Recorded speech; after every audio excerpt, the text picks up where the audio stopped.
Have you ever wondered what really goes on behind the scenes of your favorite restaurant? What if the owner walked in disguised as a regular customer? Would they like what they found? Today's story is about a millionaire who did exactly that. And what happened next changed his life forever. 3 simple words from a waitress stopped him cold, sparked an incredible romance, and exposed a shocking truth that would shake everything he thought he knew. Before we dive in, do me a favor, leave a comment below and tell us what city you're watching from. And stick around until the end, because you won't believe how this simple disguise led to the most unexpected love story. If you haven't subscribed yet, hit that button now, because we share powerful stories like this every single day. Now, let's begin. You look tired. Just 3 simple words, but they were said so naturally that Ryan Hale froze for a moment, his coffee cup halfway to his lips. The waitress who said it was staring at him, her warm brown eyes, bright, curious, almost teasing. The name tag on her burgundy apron said Katie Jackson, and her whole vibe, bold, light, a bit sarcastic, didn't match the tense, silent atmosphere of the restaurant. Tired? Ryan repeated, curious. Yeah, she said, resting her notepad on her hip. You've got that look. Someone who works too much and sleeps too little. The kind of person who thinks coffee can fix everything. Ryan gave a small smile. Maybe it can. I doubt it, Katie replied with a laugh. The coffee here's strong, but it's not a miracle worker. She walked off toward the counter, leaving Ryan watching her go. There was something magnetic about Katie Jackson. An energy that didn't fit with the dull, oppressive mood inside Mercy Bistro. While everyone else moved around quietly, as if afraid to make a mistake, she walked with ease and just a touch of rebellion. It was like watching a bright flame in a dark room. Ryan glanced around the dining room. Old wooden tables with mismatched chairs, charming decor that looked a bit neglected, dusty picture frames on the walls, wilting plants in the corners, outdated light fixtures that cast harsh shadows. The place had potential, tremendous potential, but something was deeply wrong here. And Ryan Hale would know, because he was the owner. 3 weeks ago, he'd purchased Mercy Bistro as part of his expanding restaurant portfolio. The numbers looked promising on paper, decent location, loyal customer base, reasonable overhead, but the profit margins were terrible. Staff turnover was through the roof, and online reviews painted a picture of a once beloved establishment slowly dying. So Ryan had done something he'd never done before. He'd come in undercover, dressed in casual clothes, pretending to be just another customer. He wanted to see the truth. And after just a few minutes, the answer was starting to show. Katie came back with a steaming cup and placed it in front of him. Careful, she said with a playful smile. It's strong enough to wake up the owner of this place. Ryan held back a laugh. I hope so. Trust me, she said, leaning in conspiratorially. Whoever owns this place could use a wake-up call. But hey, at least the coffee's consistent. She winked and walked away. Ryan took a sip. She was right, the coffee was actually good. But before he could process that thought, a voice cut through the dining room like a blade.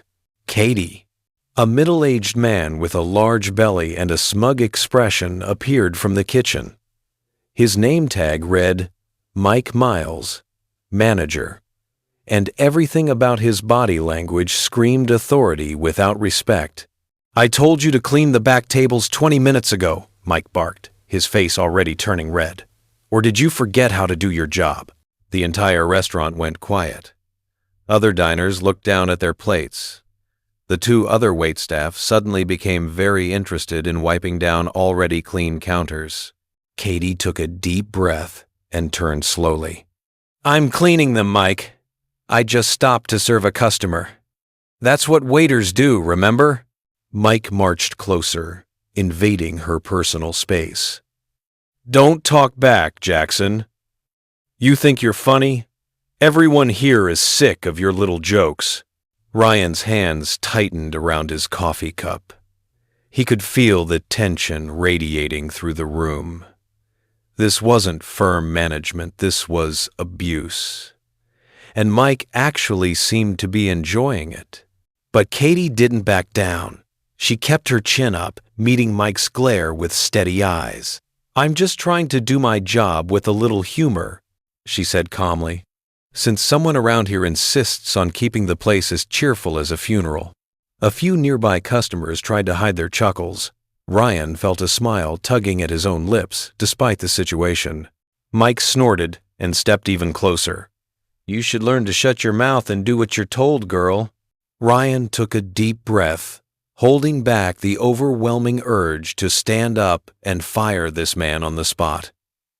But he couldn't. Not yet. He was here to observe, to understand the full scope of the problem, without revealing his identity. But what he was witnessing stirred something deep in him: anger, disbelief, and a growing respect for the young woman standing her ground. Katie tilted her head, that half-smile still on her face. "Funny thing, Mike, shut up and obey isn't part of my resume. Maybe you should check it again." Mike's face turned bright red. "One more smart comment, Katie," he snapped, "and you'll be serving coffee on the sidewalk." "Better than serving you," she replied, turning her back on him. Mike looked around the room, clearly seeking support. His eyes landed on Ryan. "Sir, I apologize. Some employees don't understand the meaning of respect." Ryan set down his coffee cup carefully. "I think the service has been great," he said calmly, meeting Mike's eyes. "In fact, I'd say she's the only one in here actually smiling." Mike's jaw worked silently for a moment. He swallowed hard, unsure what to say. Finally, he turned and stormed back into the kitchen, muttering under his breath. The tension in the room slowly dissipated. Quiet conversations resumed. Katie let out a breath and looked back at Ryan, genuine surprise in her eyes. "Sorry about that scene," she said. "He just loves turning the morning shift into a nightmare." "No need to apologize," Ryan said, meaning it. "You handled it well." "Oh, I practice daily," Katie said with a laugh. "If sarcasm were an art form, I'd have a trophy by now." She rested the tray on her hip and gave him that half-smile again. "Want more coffee?" "Only if it comes with another motivational speech." She laughed, a real, genuine laugh that lit up her whole face. "Deal. That'll cost you a smile, though." And Ryan did smile, genuinely, maybe for the first time in weeks. As Katie walked away, Ryan noticed something else. The energy in the restaurant shifted when she was around. Even under pressure, even dealing with Mike's abuse, she kept things light. Customers seemed to relax in her presence. She had a gift, the ability to make people feel seen, valued, comfortable. But there was another feeling in the air too: fear. The rest of the staff moved like they were walking on broken glass. Every time Mike appeared from the kitchen, shoulders tensed, eyes darted. Smiles vanished. He watched them all from the shadows, just waiting for the smallest mistake to pounce on. Ryan sipped his coffee slowly, pieces falling into place. Mercy Bistro had a soul hidden, stifled, but still alive, and her name was Katie Jackson. The problem was clear now. Mike Miles was systematically killing everything good about this place. When Katie came back with the check, Ryan asked, "Have you worked here long?" "Long enough to know this coffee can't be saved," she said with a laugh. And that Mike was born yelling. Ryan placed payment on the table, along with a tip $50 on a $12 check. Katie's eyes widened as she glanced at the amount. "Is this for real?" "Consider it a thank you," Ryan said, "for reminding me there are still people who speak their minds." She smiled, genuinely touched.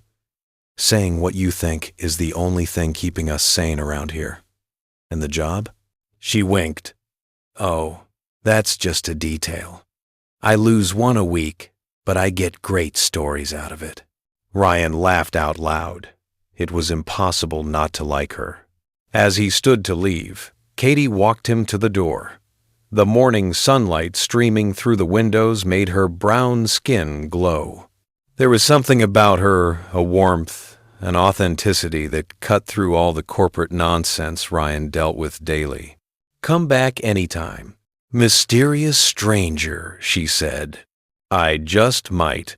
Ryan looked at the restaurant sign, then back at her. I think I'll be back sooner than you expect. Outside, the morning breeze brought him back to reality. He walked to his car, a modest Honda, nothing like the Mercedes he usually drove, and before getting in, glanced once more through the restaurant window. Inside, Katie was smiling at another customer, trying to hide her exhaustion behind that bright facade. And there was Mike, watching everything with that controlling, predatory look, just waiting for someone to make a mistake he could exploit. Ryan took a deep breath, his decision crystallizing with perfect clarity. He already knew what he needed to do if he wanted to understand Mercy Bistro and fix it. He'd have to see it from the inside, live what his staff lived, work beside them, not above them. And that's when Ryan Hale made the decision that would completely change the course of his life and Katie Jackson's. In the coming days, no one at Mercy Bistro would see the millionaire owner. They would see Hogan Max, the new waiter who couldn't carry a tray to save his life. And without realizing it, in making that choice, Ryan was about to discover something much stronger than any coffee, something more valuable than any profit margin. He was about to discover love. What do you think Ryan should do? Should he reveal himself immediately and fire Mike? Or is he right to go undercover first? Drop a comment below and let us know. Also, tell us what city you're watching from and what time it is there. We love connecting with viewers from around the world.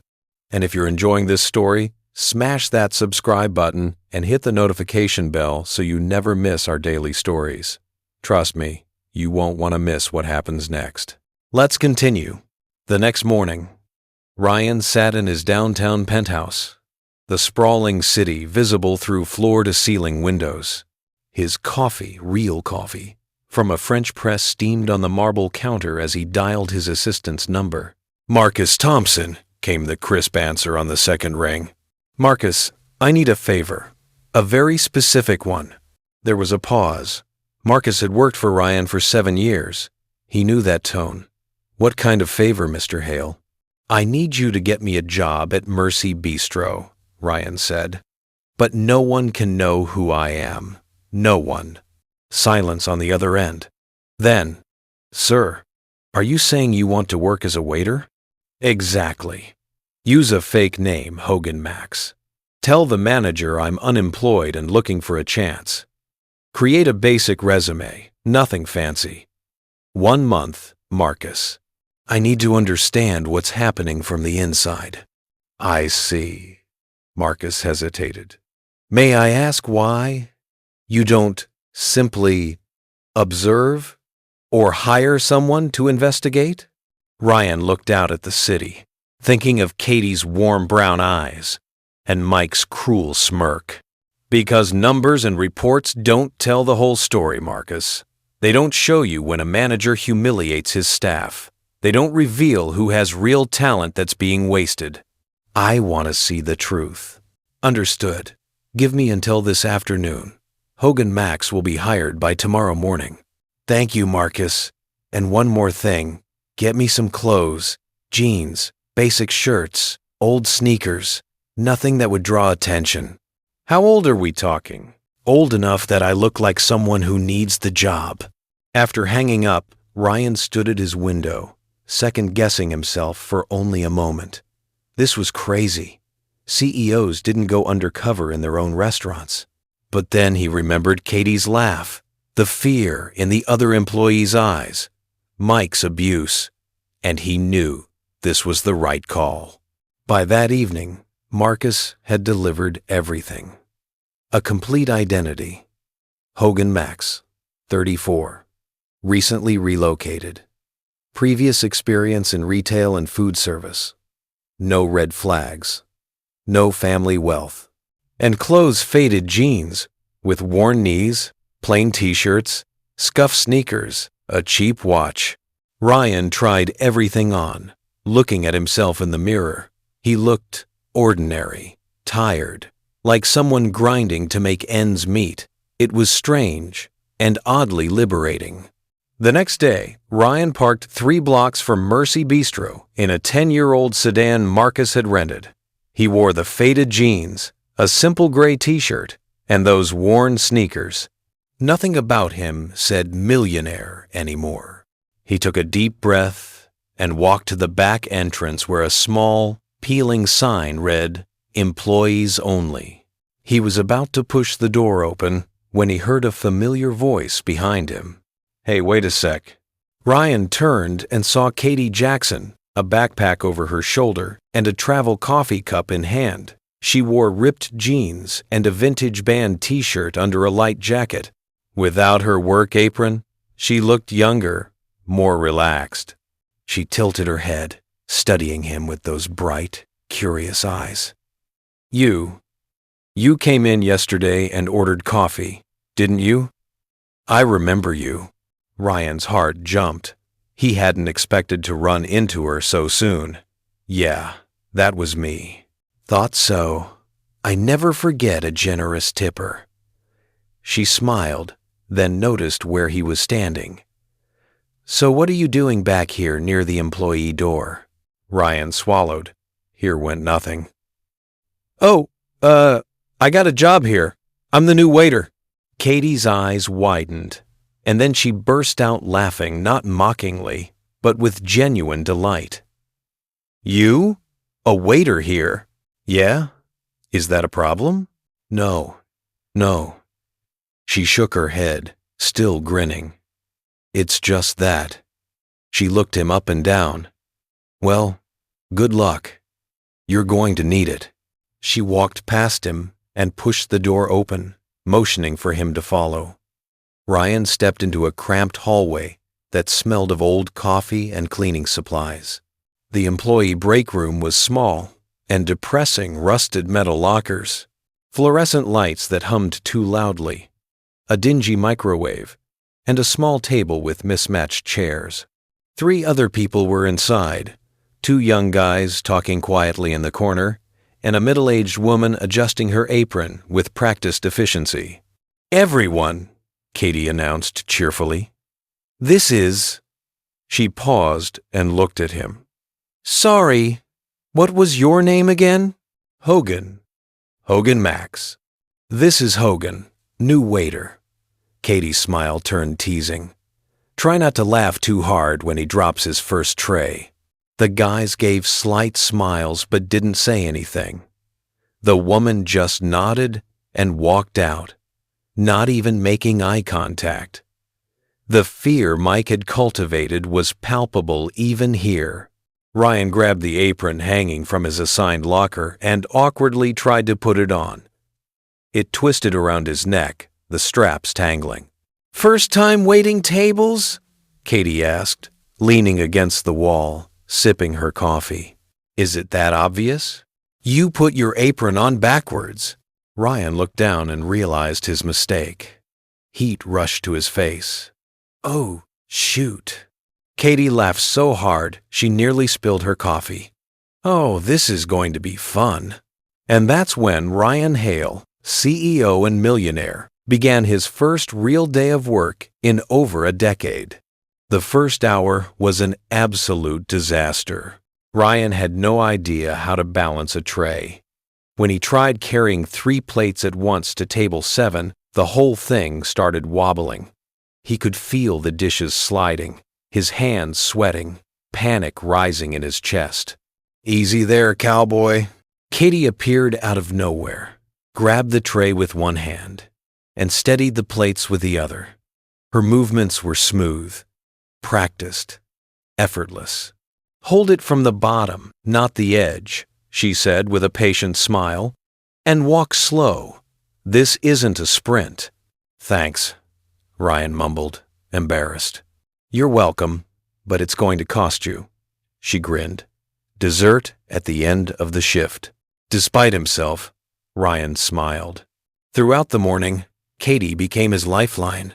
She showed him how to organize orders, how to balance plates up his arm, how to deal with difficult customers, kill them with kindness and a smile, how to communicate with the kitchen without getting yelled at. You're holding that tray like it's about to explode, she said at one point, laughing. Relax. It's not going to bite you. Easy for you to say. Of course it is. I'm a pro. She winked. You're a work in progress. The other staff watched from a distance but didn't engage. Ryan noticed how they all acted carefully, cautiously, like they were afraid to stand out or make mistakes. No laughter, no casual conversation, just quiet efficiency born of fear. And then Mike showed up. Ryan was setting up tables for the lunch rush when he heard that now familiar voice, sharp and irritated. Hogan, why are you standing there like a statue? Move it. This isn't a museum. Ryan turned. Mike stood with arms crossed, face already red, clearly enjoying the sound of his own authority. Sorry, I was just arranging the gin. I don't pay you to arrange, Mike interrupted, stepping closer. I pay you to serve. Customers are coming. Move it. Ryan clenched his fists, forcing himself to stay calm. Yes, sir. Mike grunted and walked off. But he came back several times that shift, finding fault with everything Ryan did. The napkins weren't folded right. The water glasses weren't filled to the proper level. He was walking too slow, then too fast. Nothing was ever good enough. Ryan could feel the other employees watching, a mix of pity and relief that it wasn't them getting yelled at this time. But when Mike yelled at Ryan for the third time that morning, Katie had had enough. She stepped beside Ryan, balancing her own tray with ease. Mike, take it easy. He's new. Everyone makes mistakes at first. Mike turned to her, his face darkening. Oh, right. The defender of the weak. You think you run this place, Jackson? No, Katie said evenly.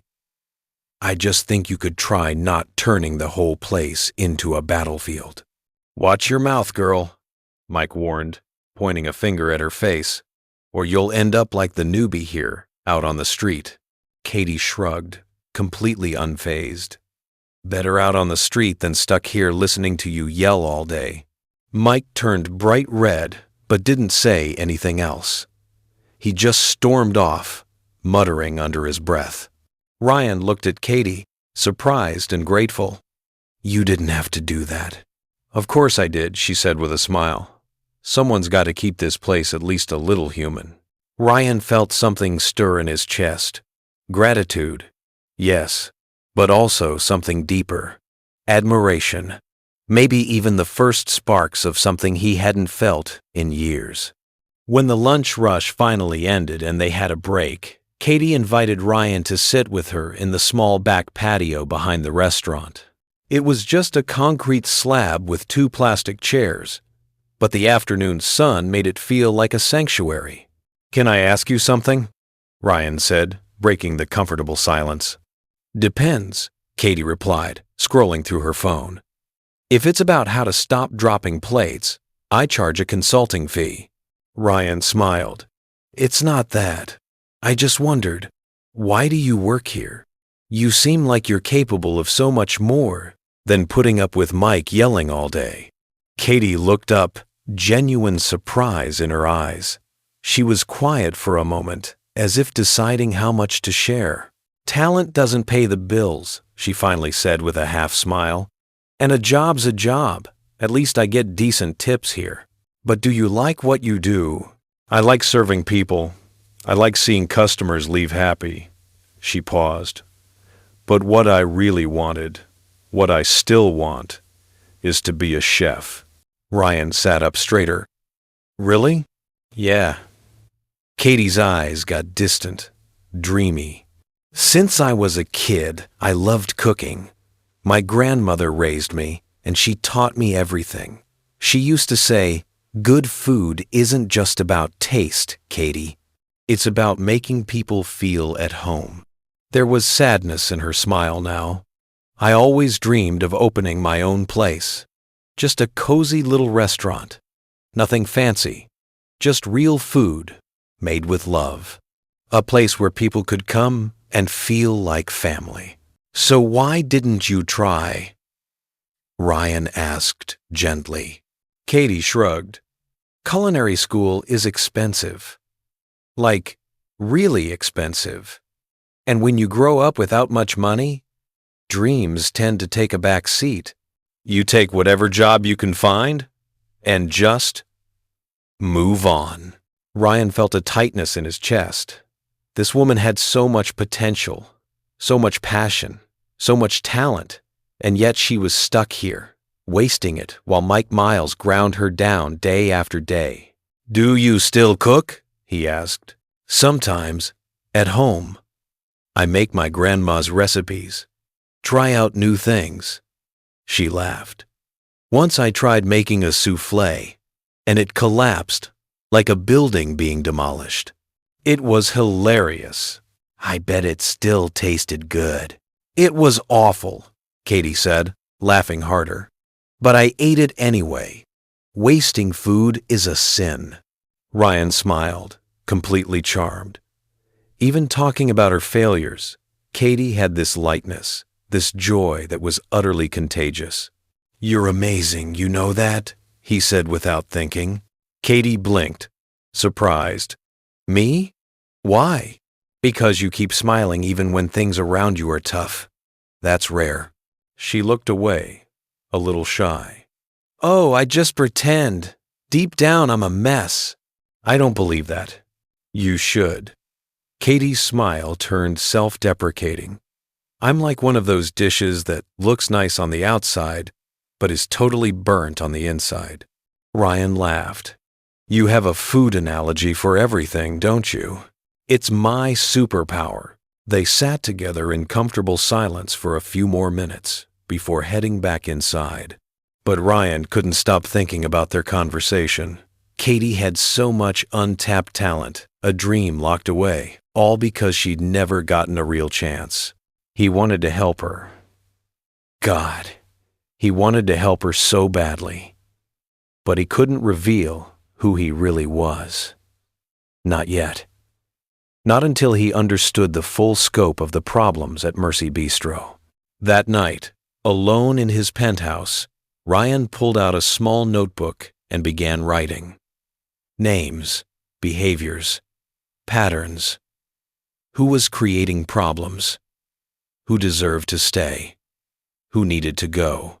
Mike Miles was at the top of the list, underlined 3 times, with the words "immediate termination" written in all caps. But Katie Jackson, Katie deserved so much more than just to stay. She deserved a real chance at her dream.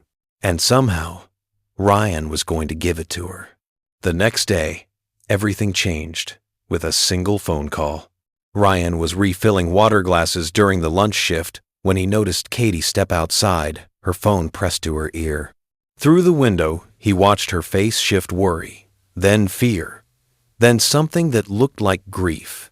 When she came back inside, she was pale, her hands trembling slightly as she tied her apron back on. "Everything okay?"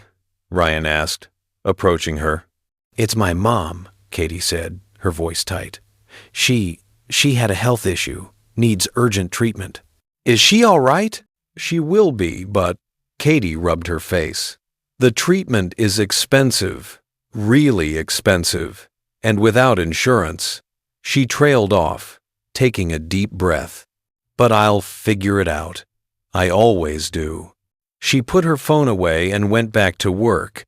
But Ryan could see it, the tension in every movement, the forced brightness of her smile, the way her shoulders carried a new weight. Throughout the shift, Ryan's mind raced. He could help. One phone call, one wire transfer, and Katie's mother would have the best care money could buy. But how could he do that without revealing who he was? And if he revealed himself now, what would that mean? At the end of the shift, Ryan overheard two other employees talking in the break room. "Did you hear Katie signed up for that cooking competition? The one with the $5,000 prize?" "Yeah, she needs it for her mom, but she's keeping it quiet. Doesn't want Mike to find out." Ryan's heart sank and soared at the same time. Of course, Katie would find a way to fight for what she needed, but she shouldn't have to fight alone. The next morning, Ryan arrived at Mercy Bistro an hour early. The restaurant was still closed, dark except for a light coming from the kitchen. Curious, he walked quietly toward it. Katie was there, wearing a large apron over her clothes, ingredients spread across the counter. She was completely focused, her hands moving with practiced grace as she chopped vegetables, her face intense with concentration. "Starting early today?" Ryan asked from the doorway. Katie jumped, nearly knocking over a bowl. "Jesus!" "Sorry." Ryan smiled, walking closer. "What are you doing?" Katie hesitated, biting her lip. "Just practicing some recipes for the contest." "How did you—" Her eyes widened. "How do you know about the contest?" "I overheard some of the staff talking yesterday." Ryan lied smoothly. "Didn't realize it was a secret." Katie sighed. "It's just, I don't want Mike to find out. If he knows, he'll find a way to sabotage me. He always does." "That makes sense." Ryan looked at the ingredients laid out. "Can I help?" Katie laughed. "Hogan, you can barely carry a tray without dropping it. Imagine you working a stove. Hey, I can learn. Besides, you'll need someone to taste the food, right?" Katie thought for a moment, then shrugged. "All right. But if you burn my pan, you're buying me a new one. Deal." Katie started explaining the recipe, a classic Southern stew with chicken, vegetables, and special spices passed down from her grandmother. Ryan paid close attention, genuinely wanting to help. But once he started actually helping, chaos followed. "Hogan, I said 2 cups of broth, not 2 spoonfuls," Katie said, trying not to laugh. Ryan looked at the pot. "I thought it looked like too little." "Because it is too little." She grabbed his measuring cup. "Look, let me show you again. This is a cup. You fill it up to here. See? Got it." 5 minutes later, Ryan accidentally dumped an entire packet of pepper into the pot. "Hogan!" Katie shouted, trying to save the stew. "This isn't a spicy food competition." "Sorry." The package slipped. Katie laughed so hard she had to hold onto the counter for support. "You're a danger in the kitchen. An actual hazard. I told you I wasn't good at this." Not good is putting it mildly. She wiped tears from laughing. "You're a total disaster." But even with all the mistakes, Ryan didn't give up. He kept helping, following Katie's instructions as best he could, and little by little, he started to get the hang of it, sort of. When they finally got a decent dish ready after 3 attempts, Katie tasted it carefully. "Well?" Ryan asked, anxious. "It's not bad," she said, surprised. "Actually, it's pretty good. Considering you almost destroyed my kitchen, that's a miracle." "See? I told you I could help." "You helped create chaos. That doesn't really count." They laughed together, and Ryan realized how easy it was to be around her. Even in the simplest moments, Katie had a way of making everything feel special, lighter, more alive. In the days that followed, a routine developed. Katie would arrive early to practice, and Ryan would show up to help, which usually meant causing a mess and making her laugh. One morning, he dropped an entire pot of sauce on the floor. "Hogan!" Katie yelled, still laughing. "How do you manage to be so clumsy?" It's a natural talent, he said, grabbing a rag to clean up. A talent I've never seen before, she said, kneeling to help. Honestly, you're like a hurricane in human form. Thank you. That wasn't a compliment. But her smile said otherwise. Another day, Ryan mixed up sugar and salt, nearly ruining a dessert. Taste this, Katie said, handing him a spoon. He tried it and made a face. This is interesting. Interesting? Katie tried it too and immediately spat it out. This is awful. What did you put in it? Sugar? That's salt, Hogan. Oh. He looked at the container. They looked the same to me. Katie shook her head, laughing. You're impossible, but admit it. You're having fun. I am, she said, smiling warmly. You're like my favorite disaster. Ryan felt something warm bloom in his chest at those words. They stood there in the middle of the messy kitchen, looking at each other. The laughter faded, replaced by something else, something deeper, more intense. Katie stepped forward without seeming to realize it. Hogan. Ryan didn't think. He just leaned in and kissed her. It was soft at first, almost hesitant, like he was asking permission. And Katie answered, wrapping her arms around his neck and pulling him closer. The world around them disappeared. There was no kitchen, no recipes, no restaurant, nothing but the two of them. When they finally pulled apart, they were both breathless. That was, Katie began. Unexpected, Ryan finished. I was going to say nice, but unexpected works too. She smiled, her cheeks flushed. Ryan chuckled, touching his forehead to hers. I've wanted to do that for days. Really? And you didn't because I was too busy dropping things. Katie burst out laughing, resting her head on his shoulder. You're ridiculous. But you like me. Unfortunately, yes. They stood like that for a moment, wrapped in each other's arms in the middle of the messy kitchen, until Katie's timer went off, reminding them the restaurant would open soon. We need to clean this up before someone walks in, she said, glancing around at the chaos. Right. We definitely don't want Mike to see this. Together, they started tidying up, working in sync. There was a new lightness between them, a connection that hadn't been there before. Ryan knew he was heading into dangerous territory. With every day that passed, keeping the truth hidden got harder. But when he looked at Katie, when he saw her smile, when he felt her hand brush against his, it all felt worth it. Until the morning when everything started to unravel. Ryan was setting tables when Mike's voice echoed from the kitchen, sharp and angry. Jackson, in my office. Now. Ryan stopped what he was doing and quietly moved closer, his heart pounding. Through the cracked office door, he could hear their conversation. So it's true? Mike's voice was filled with venom. You're entering some cooking competition? Yes, Katie answered, her voice steady despite the obvious fear. But it doesn't interfere with my job here. Doesn't interfere? Mike let out a bitter laugh. You've been using my restaurant's ingredients to practice. That's theft, Jackson. I haven't stolen anything, Katie said firmly. I bought every single ingredient with my own money. I have receipts. Liar.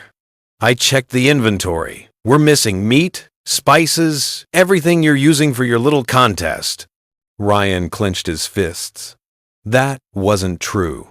He'd personally watched Katie buy her ingredients at the store, insisting on paying for everything herself, even when he offered to help. That's not true, Mike, Katie said, staying remarkably calm. And you know it. What I know, Mike said, and Ryan could hear him stepping closer, is that you're stealing from me. And if you don't drop out of that contest right now, I'll report you. I can make sure you lose your job and never work in another restaurant in this city again. I have connections, Jackson. People owe me favors. Cross me, and you're done." A tense silence followed. "You can't do that," Katie said, though there was fear in her voice now.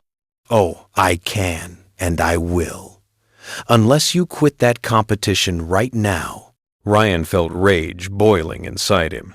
He stepped forward, ready to walk into that office and reveal everything, fire Mike on the spot, tell Katie the truth, fix this whole mess right now. But he stopped himself. If he stepped in now, he'd lose the chance to collect proof against Mike, documentation that would prevent any legal retaliation. And Katie would find out he'd been lying all along. Everything between them would be destroyed anyway.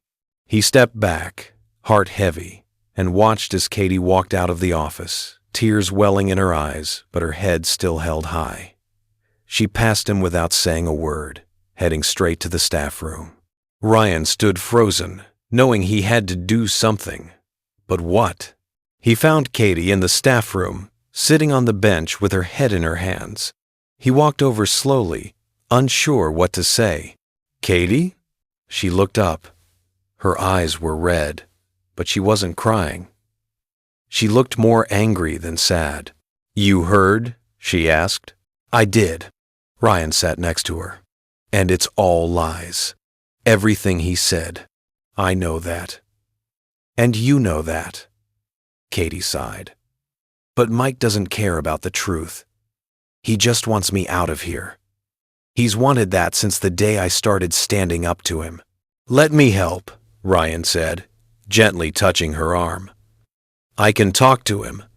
Or we could gather proof that you bought everything yourself." "It won't help, Hogan."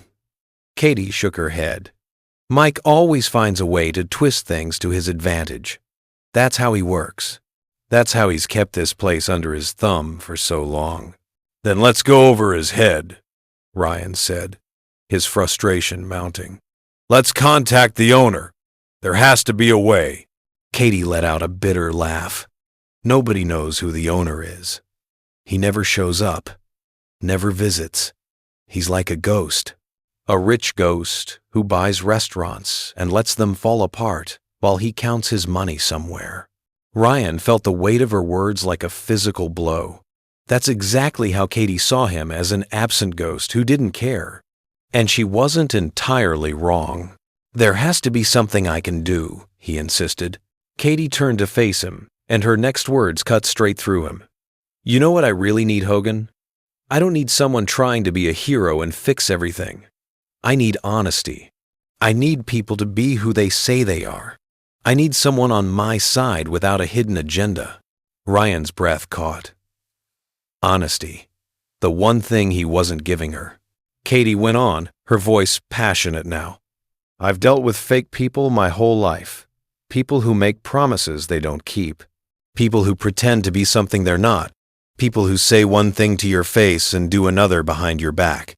She paused, taking a shaky breath. "And I'm tired of it. So tired." Ryan opened his mouth to speak, but nothing came out. What could he possibly say? He was exactly the kind of person she was describing. He was hiding who he really was, lying to her every single day, pretending to be someone he wasn't. "Sorry," Katie said, running her hands over her face. "I shouldn't take this out on you. None of this is your fault." "No, you're right," Ryan said, his voice barely above a whisper. "Honesty matters. It matters more than anything." Katie gave him a faint smile. "See? That's why I like you, Hogan. You get it." But he didn't get it. In fact, he was doing the exact opposite of what she wanted, and the guilt was crushing him. Katie stood up, adjusting her apron with determined movements. "Well, no point in sitting around feeling sorry for myself. I've got tables to serve and bills to pay. Life doesn't stop just because the boss is a jerk." "Are you still going ahead with the competition?" Ryan asked. "I am," she replied, her jaw set. "Mike can threaten me all he wants, but I need that money for my mom. I'll be careful. I'll keep every receipt, and if he tries to frame me, I'll prove he's lying." And what if it doesn't work? Katie shrugged, but Ryan could see the fear beneath her bravado. Then I'll look for another job. Wouldn't be the first time. Ryan watched her walk back to the dining room, and he felt something break inside him. Katie was fighting alone against an unfair system, and he had the power to change everything with just one phone call, one revelation. But if he did that now, he would lose her forever. The rest of the day dragged by in a haze. Ryan watched Katie work, noticing how she kept smiling at customers even while carrying so much weight on her shoulders. She laughed, made jokes, served with warmth and kindness. But he saw the tension behind every move, the strain in her eyes when she thought no one was looking. Mike, meanwhile, strolled through the restaurant with a satisfied grin. He knew Katie was in a vulnerable spot, and he was enjoying every second of it. When the shift finally ended, Ryan didn't go back to his penthouse. Instead, he sat in his car in the parking lot, hands gripping the steering wheel, torn between impossible choices. He pulled out his phone and called Marcus. "Mr. Hale? Marcus, I need you to do something for me." Quietly. "Of course. What do you need?" Ryan hesitated. What he was about to do went against everything Katie had said about honesty. But he couldn't just sit back and watch her suffer. "There's an employee at Mercy Bistro named Katie Jackson who's being falsely accused of stealing restaurant supplies. I need you to prove that she paid for everything herself." "Understood. How would you like me to proceed?" "Contact the suppliers we use. Find out what the restaurant actually purchased in the last few weeks. Then track down receipts showing what Katie bought on her own, if necessary." Ryan paused. "If necessary, pay the suppliers to provide statements confirming she bought her own ingredients." There was a pause on the line. "Sir, that would constitute bribery." "I know," Ryan said quietly. "But it's for the right reason. She's being set up by a toxic manager, and I can't let that happen." "If you're certain." "I am. Make it happen, Marcus. And no one can know it was me, especially not Katie." "Understood." Ryan hung up and stared out at the darkening sky. He was helping Katie, yes, but he was doing it in the wrong way, the dishonest way, exactly the kind of thing she hated. He sat there for a long time, the weight of his deception growing heavier with each passing moment. He had to tell her the truth. But how? How do you explain that you've spent weeks lying, pretending to be someone else, sneaking into her life with a false identity? What if she hated him for it? Ryan thought about the kiss they'd shared, the way Katie looked at him with trust and warmth. If he told her now, he might lose all of it. But if he didn't tell her, he'd be living a lie. And eventually, the truth always came out. He just hoped that when it did, she might find it in her heart to forgive him. This story is getting intense, isn't it? If you're loving it so far, hit that notification bell so you never miss our uploads. We post incredible true stories every single day, and trust us, you don't want to miss them. Now, what do you think will happen at Katie's cooking competition? Will Mike find a way to sabotage her? Will Ryan's secret come out? Comment below with your predictions. Let's find out what happens next. 2 days later, Ryan woke up with his stomach in knots. Not because of Mike, not because of the restaurant, because of Katie. It was the day of the cooking competition, and he knew how much it meant to her. Everything was riding on this: her mother's health, her dreams, her future. Ryan dressed casually: jeans, a plain t-shirt, a baseball cap pulled low over his eyes, and left early. The event was being held at the Charleston Convention Center, a massive venue downtown. By the time he arrived, a crowd was already forming outside.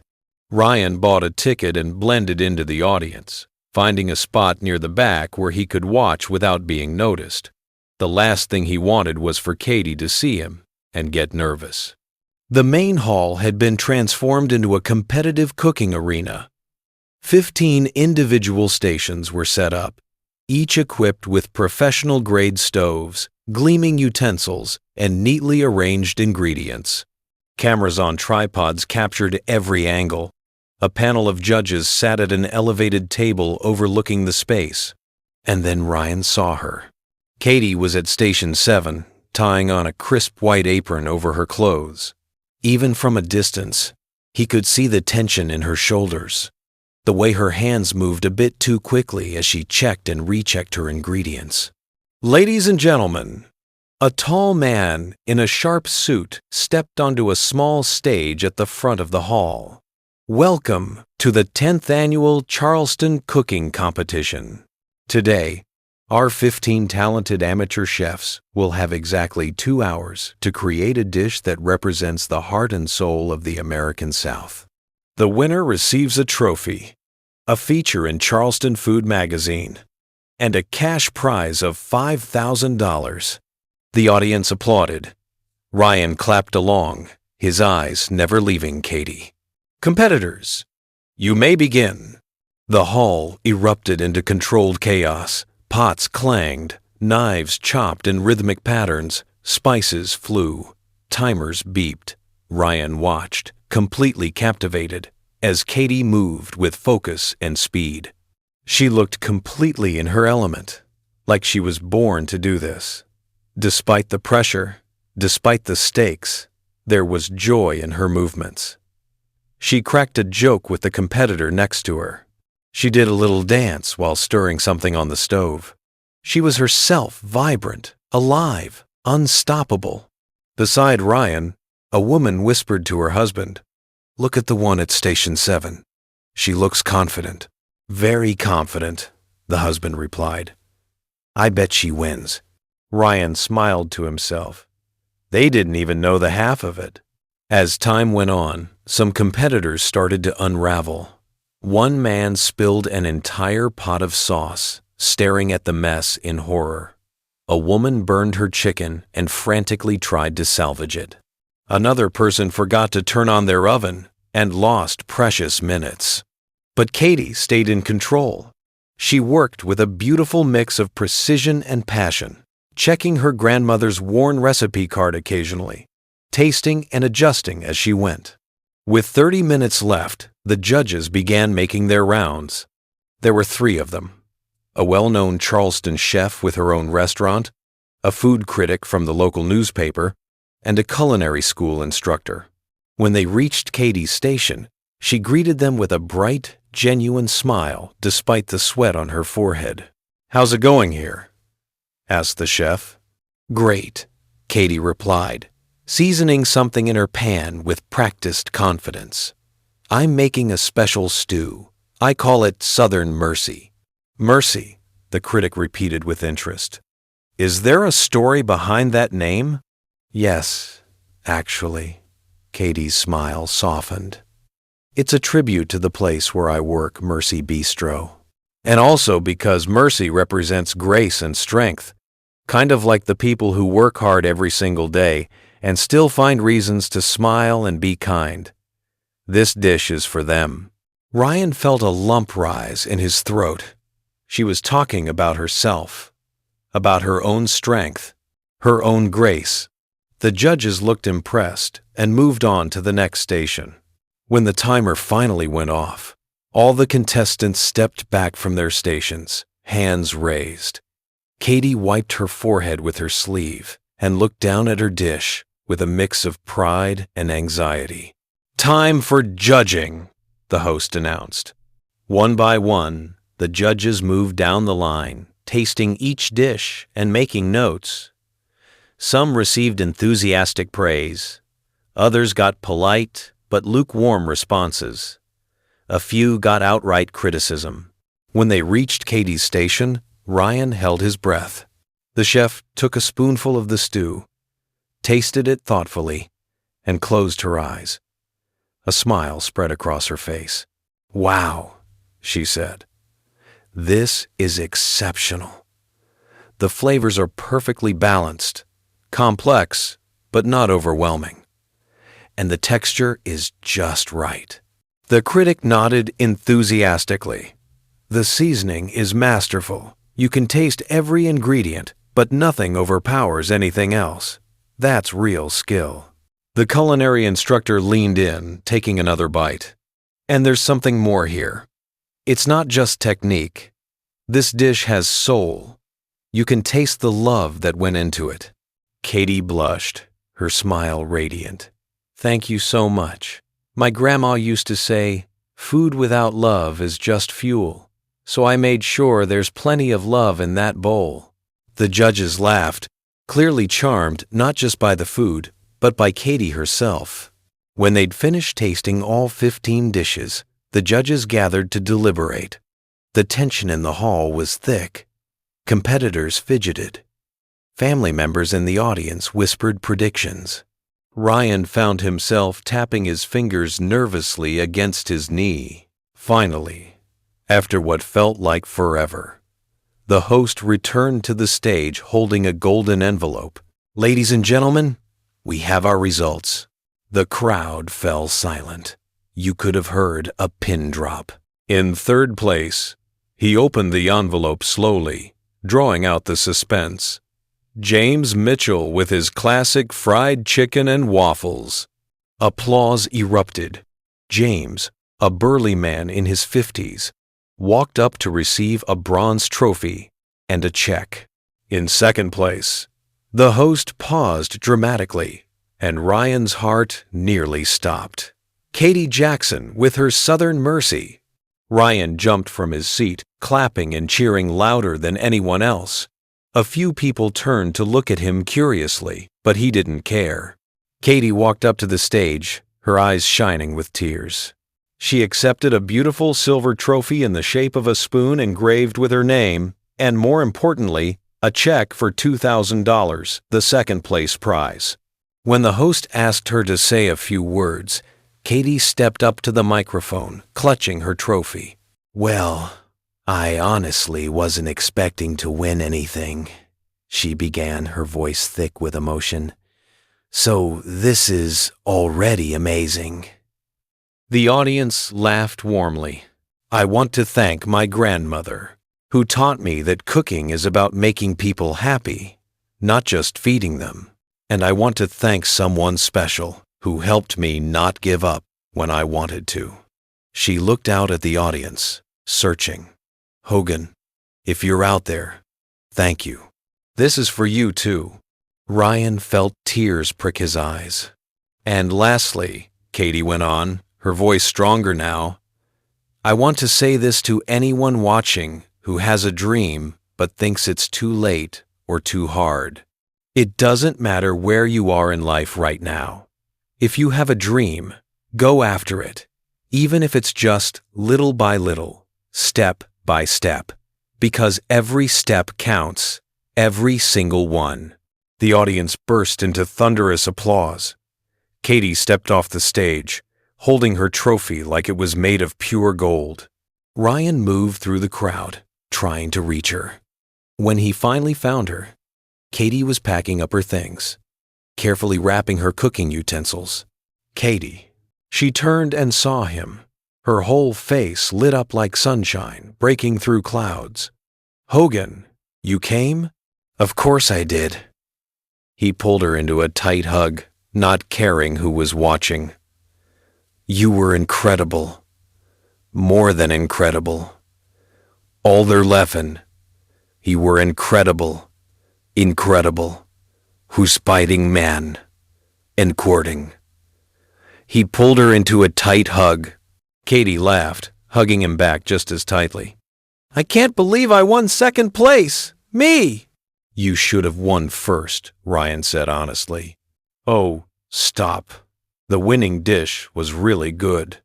She stepped back and showed him the check, her hands trembling slightly. But look at this. This is enough for my mom's treatment. The procedure is scheduled for next week, and now I can actually pay for it. Tears streamed down her face. I can actually help her. I knew you could do it, Ryan said, his voice thick with emotion. I believed in you from the start. Katie looked at him, her expression softening. You believed in me when I didn't even believe in myself. Do you know what that means to me? Because I see you, Katie. I see how talented you are, how strong, how amazing. You're extraordinary. Something shifted in the air between them. The noise of the crowd seemed to fade away. Katie stepped closer, placing her hand gently against his face. You're kind of amazing too, Hogan Max. And then she kissed him. This time it wasn't impulsive or hesitant. It was intentional, meaningful, full of everything they'd both been feeling but hadn't said out loud. Ryan wrapped his arms around her, forgetting completely where they were, forgetting the risk, forgetting everything except this moment with her. When they pulled apart, both were smiling like teenagers. So Ryan began, suddenly nervous despite everything. I wanted to ask you something. Go ahead. Do you? I mean, would you like to? He took a deep breath. Katie Jackson, will you be my girlfriend? Katie blinked, surprised. Then she burst out laughing. You're asking me out in the middle of a cooking competition? Yeah. Ryan laughed too. Terrible timing. Days, brand, obsessed. Perfect timing, she corrected, her eyes shining. She kissed him again, quick and sweet. And yes, 1,000 times yes. Ryan spun her around, making her laugh even harder. When he set her down, they were both glowing with happiness. Come on, Katie said, picking up her trophy. Let's celebrate. I need ice cream, or pizza, or both. Both sounds perfect. They started walking toward the exit, fingers intertwined, Katie still clutching her trophy and check. Ryan felt lighter than he had in months. Everything was perfect. Everything was, excuse me. Ryan turned and saw a man in a business suit rushing toward them, a professional camera hanging from his neck, a journalist. Ryan's heart sank like a stone. Sorry to bother you, the man said, slightly out of breath, but I know you. He pointed directly at Ryan. You're Ryan Hale, the millionaire owner of Hale Foods Group. The world seemed to stop. Ryan felt Katie stiffen beside him. Slowly, painfully, she let go of his hand. Ryan began, but he didn't know what to say. His mind was completely blank. Wait, it is you. The reporter looked thrilled. What a surprise seeing you here. Are you scouting new talent for your restaurant chain? This is perfect. Can I ask you a few questions? Are you planning to offer Miss Jackson here a position? What brings a CEO to an amateur cooking competition? Ryan barely heard any of it. His eyes were locked on Katie. She was looking at him with an expression he'd never seen before. Not anger that would have been easier. It was betrayal. Pure, devastating betrayal. Katie. Ryan reached out to her. She stepped back, clutching the trophy to her chest like a shield. I have to go. Katie, wait. Please let me explain. No. Her voice was calm but trembling. Not now. Not here. She turned her back and walked quickly toward the exit. Katie! Ryan took a step forward, but the reporter blocked his way. Mr. Hale, just a quick photo. Ryan ignored him completely and ran after Katie. But when he got to the exit, she was already gone, lost in the crowd of people leaving the convention center. He stood there on the sidewalk, surrounded by strangers, his heart completely shattered. She had found out. And judging by the look in her eyes, that devastating combination of hurt and betrayal, Ryan knew he had just lost the only thing that really mattered. The next morning, Ryan arrived at Mercy Bistro with a knot of dread in his stomach. He'd tried calling Katie all night, 15 times. She hadn't picked up once. He'd sent text messages, no responses. Now all he could do was hope she'd show up for work so he could explain, apologize, somehow make her understand. When he walked into the staff room, Katie was already there. But she wasn't getting ready for her shift. She was emptying out her locker, placing everything into a cardboard box. "Katie," Ryan said, his voice cracking. She froze for a second but didn't turn around. She just kept putting things into the box. Her extra apron, a coffee mug, a small photo of her grandmother. "Please, just hear me out," Ryan said, stepping forward. "I can explain everything." Katie finally turned, and the look on her face made Ryan stop in his tracks. There were no tears, just cold, controlled anger. "Explain?" she repeated, her voice sharp as glass. "Explain what exactly? That you lied to me the whole time? That you pretended to be someone else? That you made me look like a complete fool?" "It wasn't like that, wasn't it?" Katie let out a bitter laugh. "Then tell me, Ryan Hale, what was it?" Hearing his real name from her lips, laced with so much pain and venom, hurt more than he'd expected. "I wasn't trying to deceive you," Ryan said desperately. "I needed to understand what was happening at this restaurant. The numbers didn't add up. People were quitting at alarming rates.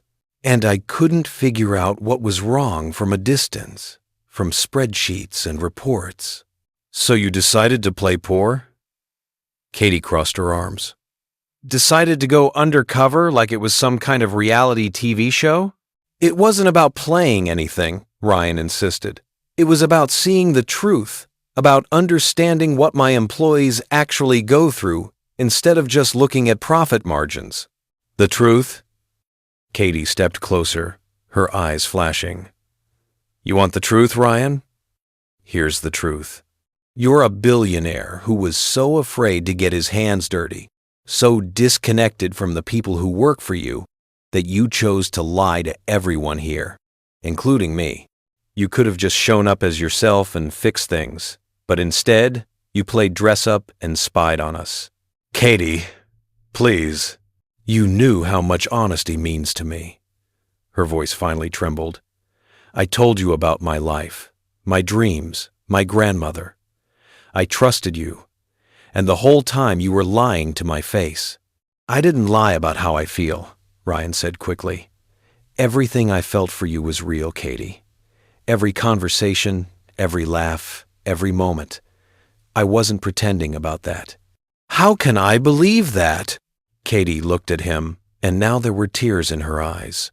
"How can I trust anything you say now? For all I know, getting close to me was part of your little undercover experiment."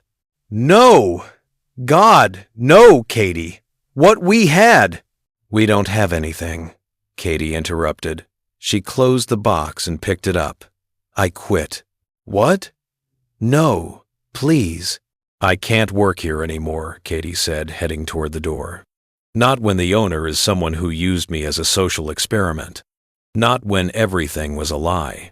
I didn't use you, Katie. I would never." But she didn't stop. She walked right past him and out of the staff room, leaving Ryan standing alone with the crushing weight of guilt and loss pressing down on his chest. The news of Katie's resignation spread through the restaurant like wildfire. Within an hour, everyone knew. And Mike Miles, of course, didn't waste the opportunity. "You know what?" Mike said loud enough for everyone in the dining room to hear during the lunch shift. "I always knew Jackson was trouble. Now we find out she was stealing ingredients for her little contest. That's why she quit before we could fire her. Good riddance, I say." Ryan, standing on the other side of the dining area, felt something inside him snap. He dropped the tray in his hands with a loud clatter and walked straight toward Mike. "That's not true," Ryan said, his voice dangerously quiet. "And you know it." Mike smirked. "Oh, really? And how would you know that, Hogan? Or should I say—" His smile widened cruelly. "Mr. Hale?" The room fell completely silent. Every employee, every customer turned to stare. Ryan took a deep breath. "It's true," I'm Ryan Hale. And yes, I came here in disguise." Murmurs erupted. Some staff members looked shocked. Others looked betrayed. A few customers pulled out their phones, already recording. "But I wasn't playing games," Ryan said firmly, his voice carrying through the dining room. "I was trying to find out why this restaurant, which should be thriving, was falling apart. And I found the answer." He pointed directly at Mike. "You're the reason. You're what's destroying this place." Mike laughed. "Of course. Blame the manager, not the absent owner who never shows up, who never cares, who treats his restaurants like chess pieces to move around." "You're right," Ryan admitted, and Mike looked surprised. "I should have come sooner. I should have been more hands-on. But now I'm here, and I've seen it all. I've watched you humiliate staff. I've heard you make false accusations. I've witnessed you create a toxic, fearful environment where good people are too afraid to do their jobs properly." "Proof?" Mike challenged, but his voice wasn't quite as confident now. "You got any actual proof?" Ryan pulled a small notebook from his pocket. 3 weeks of detailed notes. Dates, times, names of the people you mistreated, witnesses who are willing to confirm everything." Mike paled slightly, but tried to maintain his bluster. "No one's going to believe you. You're a liar. You've been lying to everyone here for weeks." "He's not lying," said a quiet voice. Everyone turned. It was Elena, the pregnant cook Mike had screamed at weeks ago. "I saw everything Mr. Hale wrote down, and I'll confirm it. Mike has been abusive to all of us for months." "So will I," said Linda, one of the other waitresses. "Mike is awful to everyone here. We're all terrified of him. We're all terrified of him." Other employees began speaking up, their voices growing stronger as they realized they had support. Story after story poured out humiliation, threats, unfair treatment, impossible demands. Mike looked around desperately, realizing he was losing control. "This is ridiculous," he snapped. "You can't believe this imposter over me. I've been managing this place for 3 years." "And nearly destroyed it in the process," Ryan said calmly. "You pretended to be a competent manager when you were actually tearing this place apart from the inside." Mike's face turned red.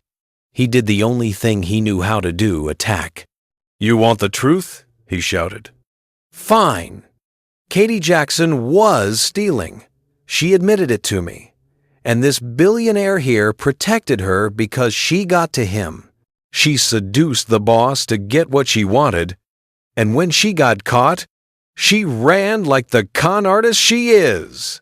Ryan's hands clenched into fists. Every muscle in his body screamed to punch Mike in the face. But he took a deep breath and forced himself to stay calm. "Tomorrow morning," Ryan said, his voice like ice, "I'm holding a meeting with all staff. I'll present evidence of everything that's happened here, every instance of abuse, every lie, every manipulation, and I'll make public the kind of toxic management you've all had to endure." He looked Mike straight in the eye. "And you're fired. Effective immediately. Pack your things." "You can't fire me without cause," Mike sputtered. "I have cause. Documented cause." Ryan turned to the staff.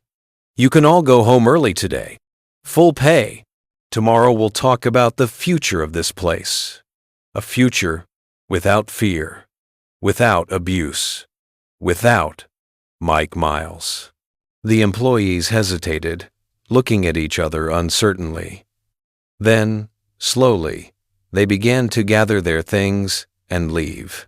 Mike stood in the middle of the dining room, his face red with rage and humiliation. "You'll regret this," he spat. "I'll tell the whole city what you did. I'll ruin your reputation. I'll make sure everyone knows you're a fraud who spies on his own employees." "Do what you want," Ryan said, exhausted. "I'll tell the truth first. And unlike you, I actually have evidence to back up my claims." Mike stormed out, slamming the door so hard the windows rattled. Ryan stood alone in the empty restaurant, surrounded by tables and chairs, feeling the full weight of everything that had happened. He'd lost Katie. He'd exposed his lie. He'd created a massive mess. But for the first time in weeks, he wasn't hiding anymore, and he was ready to face the consequences of his choices. He pulled out his phone and called Marcus. "Marcus, I need you to organize a press conference for tomorrow morning." "A press conference?" Marcus sounded surprised. "About what?" "About everything," Ryan said, looking around the restaurant, his restaurant. "It's time to tell the truth." Ryan woke the next morning to his phone ringing nonstop. It was barely 6 a.m. "Mr. Hale," Marcus said the moment Ryan answered, his voice unusually urgent. "Have you seen the news?"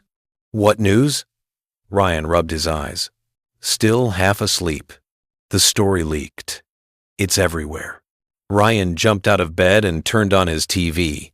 The local morning news was showing a split screen, his official corporate headshot on one side, a grainy cell phone photo someone had taken of him working at Mercy Bistro on the other. The headline read, "Millionaire goes undercover in his own restaurant." "Oh no," Ryan muttered. The anchor continued.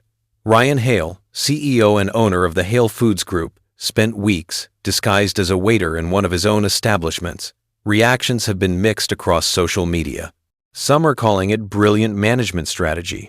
Others say it was manipulative and disrespectful to the staff who were being watched without their knowledge. The segment cut to street interviews. A woman said, "I think it's amazing. He wanted to really understand his business from the ground up." A man countered, "It's ridiculous and insulting. How are those employees supposed to trust him now?" Ryan turned off the TV and called Marcus back. "How did this get out?" "Mike Miles," Marcus replied. "He sold the story to the media last night. Now he's doing interviews claiming you created a toxic, paranoid work environment by spying on everyone." "Of course he did." Ryan pinched the bridge of his nose. "Is the press conference still on?" "Yes, sir. In 3 hours at Mercy Bistro." "Good. And Marcus, I need Mike's termination documents. I want everything official. No loopholes he can exploit." "Already done. I had our legal team work on them last night after your call." Ryan hung up and got ready. No disguise this time. No Hogan Max. If he was going to face this scandal, he'd do it as himself. He put on a sharp suit, tie, polished shoes, the armor of success he'd worn his whole life. It felt strange after weeks in faded jeans and t-shirts. When Ryan arrived at Mercy Bistro, at least 20 reporters were already waiting outside with cameras and microphones. "Mr. Hale, is it true you went undercover? Why did you hide your identity from your employees? Did the staff know they were being watched?" Ryan didn't answer. He just walked confidently to the entrance, head held high. Inside, Marcus was waiting with a lawyer. "Mike's in the office," Marcus said quietly. "He refuses to leave. Says you can't fire him." "Let's take care of that now." The three of them walked to the office. Mike was sitting in the manager's chair with his feet up on the desk, looking defiant. "Oh, the great billionaire has arrived," Mike said sarcastically. "Come to beg me not to destroy your reputation?" Ryan walked into the room and placed a thick folder on the desk. "I came to make your dismissal official.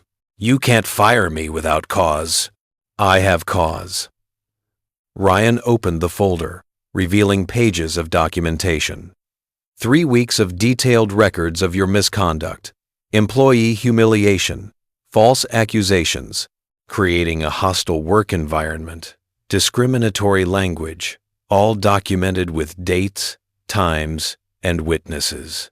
Mike's smug expression faltered. "You were spying on me," he said, but his voice lacked conviction now. "I was observing," Ryan corrected, "and you showed exactly what I suspected. You're an abusive manager who's been driving away talented employees and destroying this restaurant from the inside." Ryan pushed the termination papers forward. "Sign here. You're fired. And no, this isn't a negotiation." Mike looked at the documents, then at the lawyer, then back at Ryan. "You won't get away with this. I'll sue. I'll take everything you have." "Go ahead," the lawyer said calmly. "We have enough evidence to countersue for harassment, discrimination, and creating a toxic workplace. I'd advise you to sign the papers and accept your severance package before we decide to pursue legal action." Mike realized he was cornered. With shaking hands, whether from anger or fear, he picked up the pen and signed the papers. "Have security escort him out," Ryan told Marcus. 2 security guards appeared and stood on either side of Mike. "Get your hands off me," Mike snarled, but he stood and walked toward the door. At the threshold, he turned back. "You're going to regret this, Hale. Both of you, you and that little—" "Finish that sentence," Ryan warned, his voice dangerously quiet, "and the lawsuit becomes personal." Mike's mouth snapped shut. The security guards escorted him out. When the door closed, Ryan let out a breath he hadn't realized he'd been holding. "One problem solved," Marcus said. "I still have the press conference," Ryan replied. "And I still lost Katie." Quote, "I still lost Katie." The press conference was held in the main dining room. Journalists packed the space, cameras positioned at every angle. Ryan stepped up to a small podium, adjusted the microphone, and looked out at the sea of faces. "Good morning. Thank you all for coming. I'll make a statement, and then I'll take questions." He took a deep breath. "My name is Ryan Hale, and yes, I spent the last few weeks working undercover as a waiter in my own restaurant. It wasn't an easy decision, but it was necessary." Cameras flashed rapidly. This restaurant was struggling. The numbers didn't add up. Employee turnover was extremely high. Customer satisfaction was dropping. And I couldn't figure out why just by looking at spreadsheets and quarterly reports. So I decided to see for myself what was really happening. He paused, choosing his words carefully. "What I found was a toxic management system led by an abusive manager who systematically humiliated staff, created a culture of fear, and held back talented employees who deserved so much better. I found amazing people working in terrible conditions, and I found someone—" his voice caught slightly.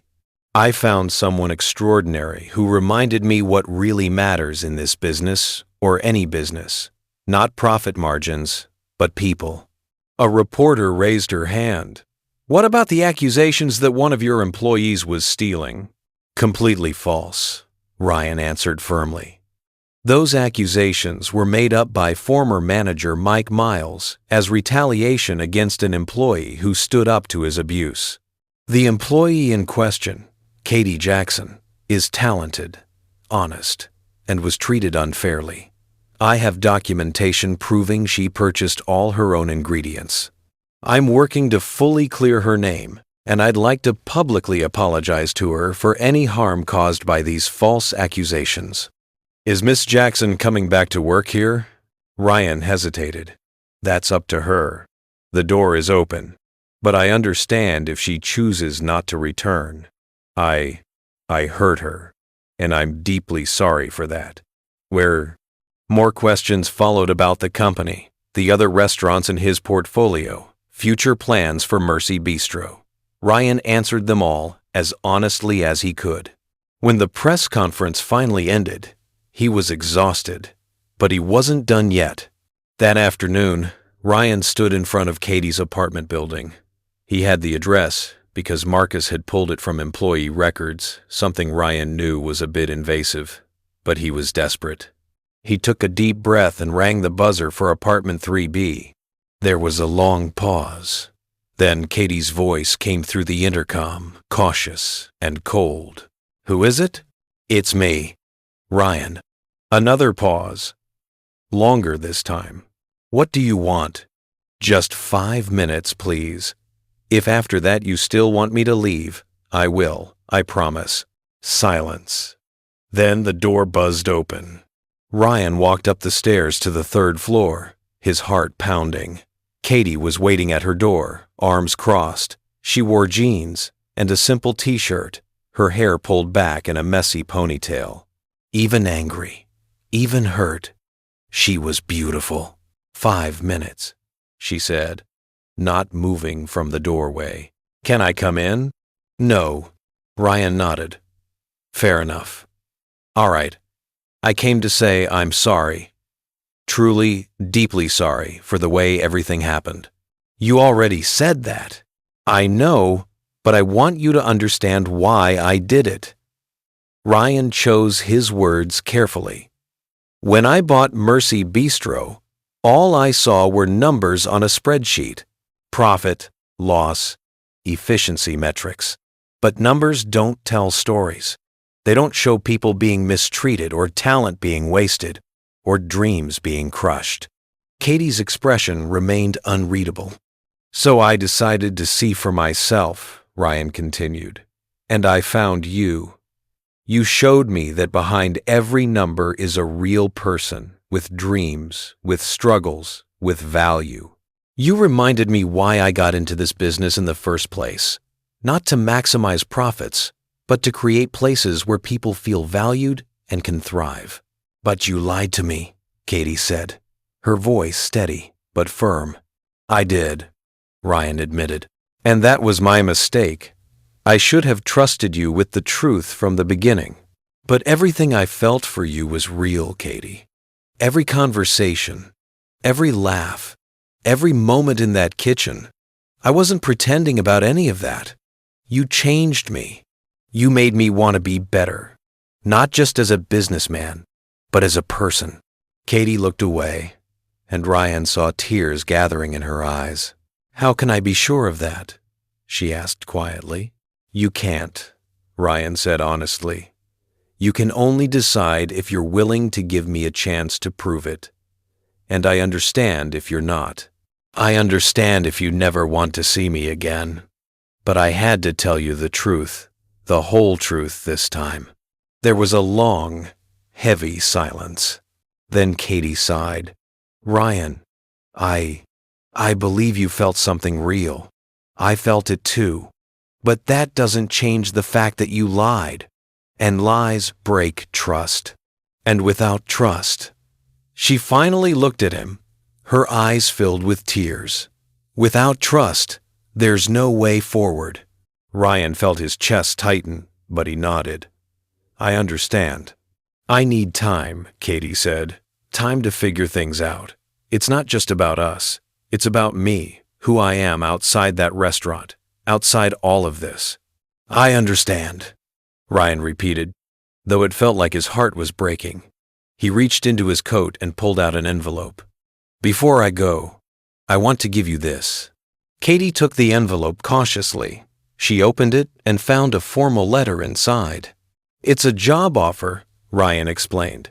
Executive chef at Mercy Bistro. Competitive salary, full benefits, complete creative control over the menu. You don't have to accept it now. You don't ever have to accept it. But I want you to know the offer is real, not because of anything between us, but because you're incredibly talented, and you deserve that chance. Katie read the letter, her eyes widening. You deserve this, Katie. Not because of me, but because you earned it. Katie folded the letter slowly, holding it close. I don't know what to say. You don't have to say anything. Just think about it. Ryan stepped back, preparing to leave. And, Katie, I'm sorry for everything. I know, she said softly. Ryan walked down the stairs, each step heavier than the last. When he reached the ground floor, he looked up. Katie was still standing in her doorway, watching him. He raised his hand in a small wave. She didn't wave back. She just quietly closed the door. 2 days later, Marcus informed Ryan that Katie had left town. She'd gone to her mother's city to be with her during the medical treatment. using the prize money from the competition. She left without looking back, and Ryan stayed in Charleston, waiting for a second chance that might never come. The following weeks were the hardest of Ryan's life. He hired a new manager for Mercy Bistro, someone experienced, fair, respectful, with stellar references. He raised staff wages. He renovated the kitchen. He updated the menu. He implemented anonymous feedback systems so employees could report problems without fear. On paper, everything was improving. The numbers looked good. Customer satisfaction was up. Staff turnover dropped dramatically. But the restaurant had lost its soul. Ryan felt it every time he walked through the doors.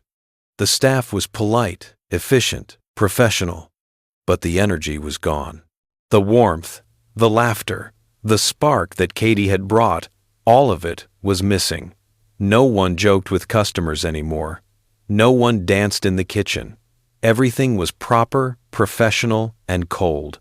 One evening, Ryan sat alone at a corner table, staring at the empty dining room after closing. Marcus walked over with monthly reports. "Numbers are improving, Mr. Hale," he said. "Mercy Bistro is finally profitable again."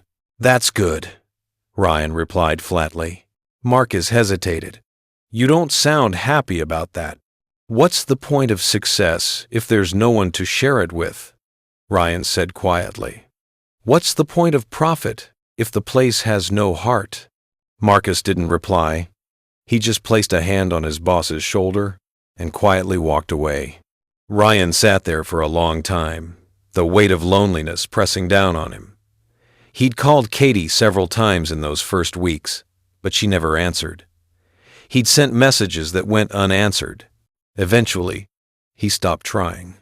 If she needed space, he'd give it to her, even if it tore him apart inside. 2 months passed. Ryan learned to live with the emptiness. He threw himself into work, expanding the business, opening new locations, attending meetings, making deals. But always, there was a space in his heart that belonged to Katie Jackson. Then one Tuesday afternoon, everything changed. Ryan was walking through downtown Charleston, distracted by emails on his phone, when he caught a familiar scent on the breeze. Seasoned chicken, southern spices, something warm and comforting that reminded him of... He looked up and froze. Parked on the corner was a food truck, painted cheerful shades of light blue and white. The sign across the top read in colorful, playful letters, "Katie's Heart." Ryan's own heart skipped a beat. There was a line of at least 15 people waiting to be served. And there at the window, wearing a bright red apron with her hair tied up in a messy bun, was Katie. She was smiling as she handed a plate to a customer. And even from a distance, Ryan could tell this wasn't a forced work smile. This was genuine happiness, real joy. He stepped closer, staying behind a group of people so he could watch without being noticed. The menu was written on a chalkboard beside the truck. Disaster of the day. Fried chicken that almost didn't make it, but turned out just right. $8. Restart soup, because everyone deserves a second chance. $6. Hope, sweet enough to make you believe again. $5. Ryan smiled despite everything. It was so perfectly Katie. "Next," Katie called cheerfully. A woman stepped up. "I'll have the disaster of the day." That name is hilarious, by the way.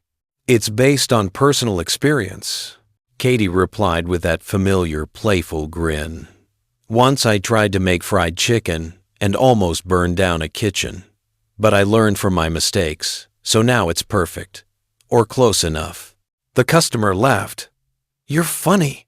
I've never seen someone sell food with self-deprecating humor."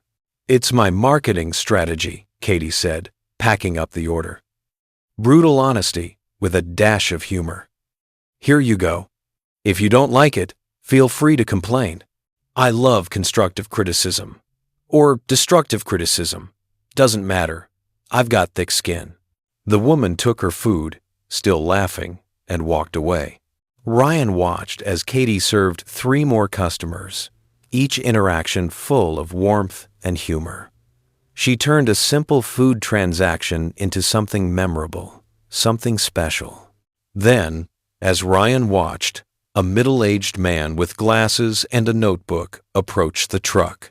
"Excuse me, are you Katie Jackson?" Katie looked up. "Yes? Who's asking?" "Thomas Green, food critic for Charleston Food Magazine." He extended his hand. "I just tried your food, and I have to say it's exceptional." "Mind if I ask you a few questions for an article?" Katie's eyes widened. "An article? About me? About you and your food truck?" Thomas confirmed with a warm smile. "It's been a long time since I've seen this much passion and authenticity in cooking. And those dish names? Absolutely brilliant marketing." Katie glanced around, and for a moment her eyes swept right past Ryan without recognizing him behind the crowd. Then she turned back to Thomas. "Sure, ask anything you'd like." Ryan took a step back to give them space. He watched for another minute as Katie chatted enthusiastically with the food critic. Her whole face lit up with excitement. And for the first time in 2 months, Ryan felt something other than emptiness. He felt hope. "Wow. Are you crying yet? Because we are." "What do you think of Ryan and Katie's journey so far? They've been through so much betrayal, heartbreak, separation. But Katie's thriving on her own now, and Ryan finally understands what really matters. Rate this story from 0 to 10 inches the comments, and tell us what time it is where you're watching. We love hearing from our viewers around the world. 1 more chapter to go, and trust us, the ending will blow your mind. Don't go anywhere. The following week, the article was published. Ryan sat in his office, holding the magazine with slightly shaking hands. The headline read, "The Waitress Who Won Over Charleston, How Katie Jackson Turned Dreams into Reality." The piece was long, detailed, and glowing with praise. Thomas didn't just talk about Katie's amazing food. He described her captivating personality, her unique sense of humor, her story of perseverance in the face of adversity, her grandmother's influence, her dream of opening a real restaurant someday. There were photos too, Katie, at her food truck window, smiling that brilliant smile. Katie holding a plate of her disaster of the day. Katie, with her arms crossed, looking confident and happy. The article ended with, "In a food scene often dominated by pretension and exclusivity, Katie Jackson brings something refreshingly real. Honesty, humor, heart, and damn good food. Charleston is lucky to have her, and I predict we'll be hearing her name for years to come." Ryan read the article 3 times, smiling through tears he didn't try to hide. Katie was shining. Finally, beautifully, deservedly. 3 days after the article was published, Ryan sat at his desk, staring at the magazine, clipping for what felt like the 100th time. The photo of Katie smiling next to her food truck was burned into his mind. He needed to see her again. But this time, he wanted to do it differently, honestly. He picked up the phone and called Marcus. "I need a favor. A strange one." "I'm used to your strange favors, sir," Marcus replied with a hint of humor. "What's the plan this time?" "I need simple clothes. Worn jeans, a faded t-shirt, an old baseball cap. The more ordinary, the better." There was a pause. "Sir, are you going undercover again?" "Yes, but this time it's different," Ryan said, a small smile on his face. "This time it's for the right reason." The next morning, Ryan stood a block away from Katie's food truck. He wore ripped jeans, a faded gray t-shirt with an old band logo, and a worn baseball cap pulled low over his eyes. Dark sunglasses completed the simple disguise. He took a deep breath and walked toward the truck. As expected, There was a line. The article had more than tripled Katie's customer base. Ryan took his place at the end, waiting patiently. While he waited, he watched Katie work. She moved with confidence and joy, treating each customer like a friend. Her laughter was contagious. People didn't just walk away with food, they walked away smiling, uplifted, happier than when they'd arrived. Finally, it was Ryan's turn. "Next," Katie called cheerfully. Her back turned as she organized something. Ryan stepped forward, keeping his head down. "Good morning." "Morning," Katie replied without looking. "First time here?" "Yeah," Ryan said, intentionally making his voice a bit rougher. "Heard great things." "Oh, must be because of that article." She laughed, still not looking at him. "I still can't believe someone actually wrote about my little food truck. Anyway, what'll it be?" Ryan looked at the menu board, his heart pounding. "I'll have the restart soup." Katie paused. Something in his voice must have triggered recognition. She slowly turned around. Their eyes met. For a long moment, neither spoke. "Hi," Ryan finally said, removing his sunglasses. "Ryan?" Katie blinked, processing. Then understanding dawned on her face. You're in disguise again?" She didn't sound angry, more surprised, maybe even slightly amused. "Technically, yes," Ryan admitted with a sheepish smile. "But only because I wanted to see if you'd recognize me. And also because, well, I wanted to order the restart soup. It felt appropriate." Katie crossed her arms, and Ryan saw the hint of a smile tugging at the corners of her mouth. "Are you seriously trying to restart with another disguise? And doesn't?" And quote, "With the Finjans, no lies this time," Ryan said firmly. "I came here because I wanted to see you, because I miss you, because I needed to know you're okay, and because I wanted to tell you face to face how incredibly proud I am of what you've built here." People in the line behind him started whispering, recognizing who he was, but Ryan didn't care. Katie began. "Wait, let me say this first." Ryan turned to the people in line. "Folks, can you give me just 1 minute? I promise I'll be quick. And lunch is on me today, everyone's orders, completely free." There were cheers and some laughter. Ryan turned back to Katie, his heart in his throat.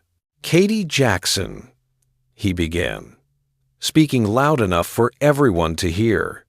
"You are the most amazing person I've ever met, and I messed everything up because I was too afraid to be honest.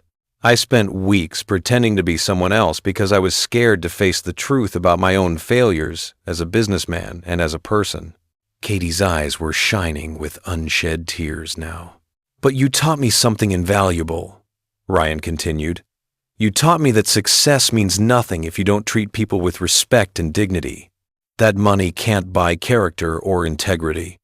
That honesty is worth more than any profit margin. That real strength isn't in power or wealth, but in staying true to yourself even when everything is pushing you to compromise." He took a step closer. "I've learned more from you in these few months than in all my years running a company. You changed my life, Katie. You made me want to be better." Someone in the line shouted, "Go for it, man." Ryan smiled but kept his eyes locked on Katie's. "And I know I ruined everything. I know I hurt you. But if you can give me one more chance, just one, I promise to be the man you deserve. No costumes, no lies, no games. Just me, the real me. All my flaws, all my mistakes, everything." Katie wiped a tear from her cheek. "You're ridiculous!" "You know that?" "I know. You show up here in another disguise, make a public speech, promise free food to everyone." "Yeah, it's kind of dramatic," Ryan admitted. "Kind of?" Katie laughed through her tears. This is straight out of a romance movie. So, Ryan's voice was hopeful but cautious. Is that a yes? Katie looked at him for a long moment. The entire line of customers held their breath. Then she sighed, but she was smiling. Ryan Hale, you are the most complicated, confusing, and frustratingly sweet man I've ever met. Is that a compliment? I'm still deciding. She leaned out through the food truck window. But yes, I forgive you. Ryan's heart soared. Really? Really. But with one condition. Anything. Katie pointed at him. If you want to be in my life, you show up wearing an apron, not a suit. I want the Ryan who drops pans and messes up measurements and makes me laugh, not the billionaire hiding in boardrooms. Ryan's smile widened until his face hurt. Deal. Can I have an apron now? Katie laughed. Wait, what? You said I need to show up with an apron. Ryan walked around to the side door of the food truck. So put me to work. Ryan, I've got a huge line. Perfect. I'll help. He stepped into the truck and grabbed an apron hanging on a hook. What do I do first? Katie shook her head, but she was smiling so brightly. You're impossible. But you love me? I'm still deciding about that too.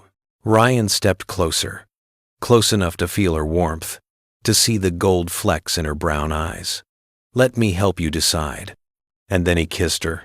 It was a soft kiss, full of promises and second chances and new beginnings.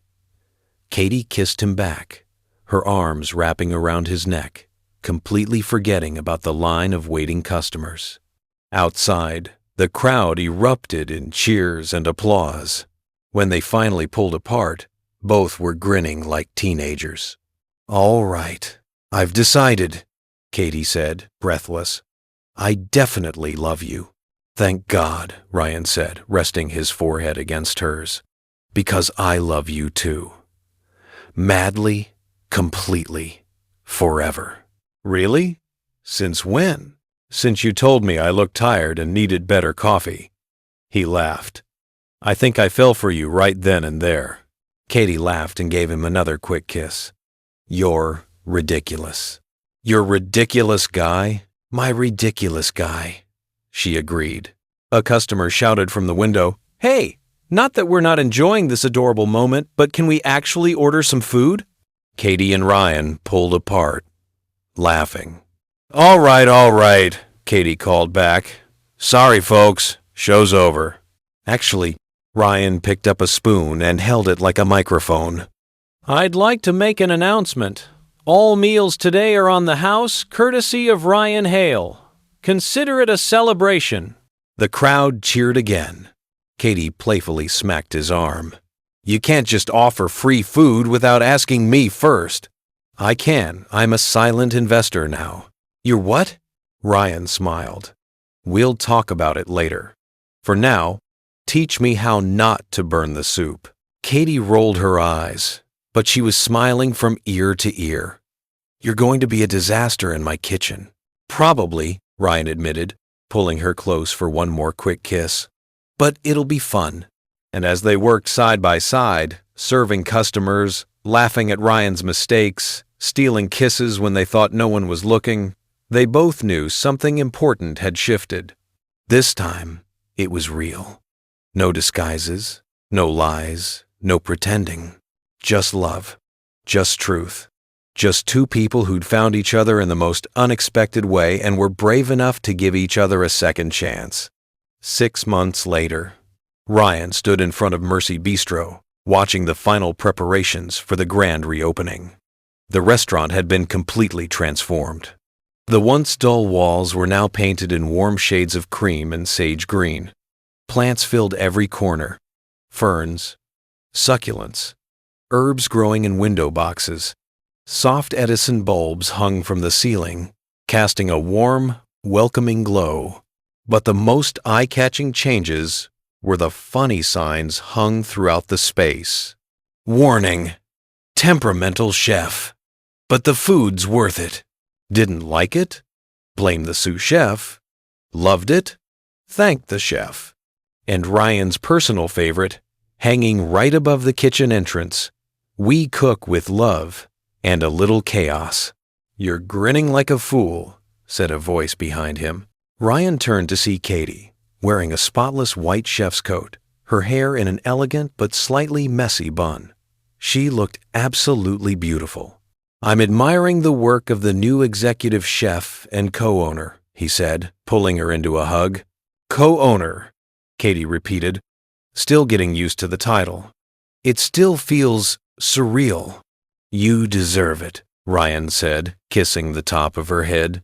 Every dollar invested, every minute of planning, this is yours. Katie looked around, her eyes shining. Ours. This is ours, Ryan. He smiled, warmth spreading through his chest. Over the past 6 months, they'd worked side by side rebuilding Mercy Bistro from the ground up. Ryan had made Katie a full partner, not out of guilt or romantic sentiment, but because she'd earned it. She brought the creative vision, the bold flavors, the soul the restaurant desperately needed. Ryan handled the finances, operations, and business strategy. Together, they were unstoppable. Is the kitchen crew ready? Ryan asked. Ready and terrified, Katie laughed. But the good kind of terrified, the excited kind. And the menu? Oh, you're going to love it. She grabbed his hand. Come see.